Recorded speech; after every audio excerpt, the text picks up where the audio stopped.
President Biden saying he may put direct sanctions on Russia's Vladimir Putin if he invades Ukraine. But should some kind of sanctions be happening right now? To Republican Senator Jim Risch, a ranking member of the Senate Foreign Relations Committee. Senator, thanks for joining us.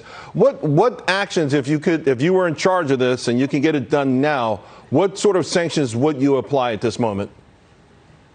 Well, I'd start first with Nord Stream 2 immediately. We've tried to do that. The entire Congress was in favor of doing that until Biden convinced his party that they shouldn't and backed him off of that. And we had a vote on that last week, and the Republicans were united. We even picked up some Democrats. That's something that should be done.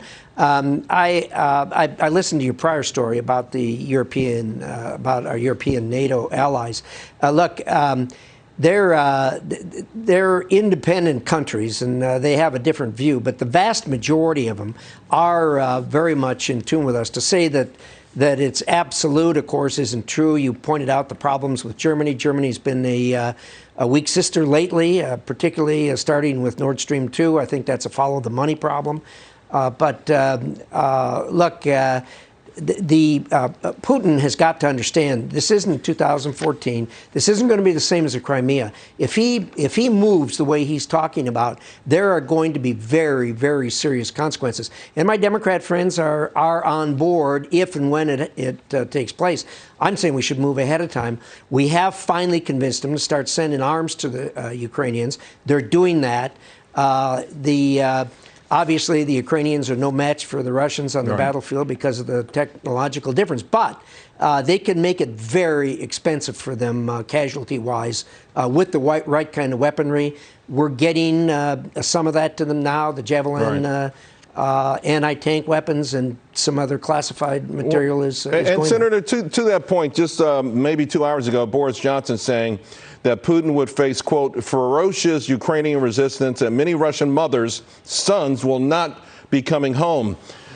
Again, though, the big question, though, for the audience, our audience right now is, do we ever get lured into this militarily? Will any American mothers have to worry about this? Yeah, I really don't think so. The Ukraine is not a member of NATO.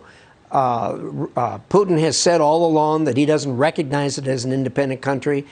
He's bound and determined to put the USSR back together if he can. Having said that, if they keep it within the Ukraine, there's going to be lots of consequences, but it isn't going to include sending U.S. troops in there. The American people are not there, and we don't need to be there. We have some consequences. If indeed he goes in, there's going to be a real push to enact the SWIFT sanctions on him.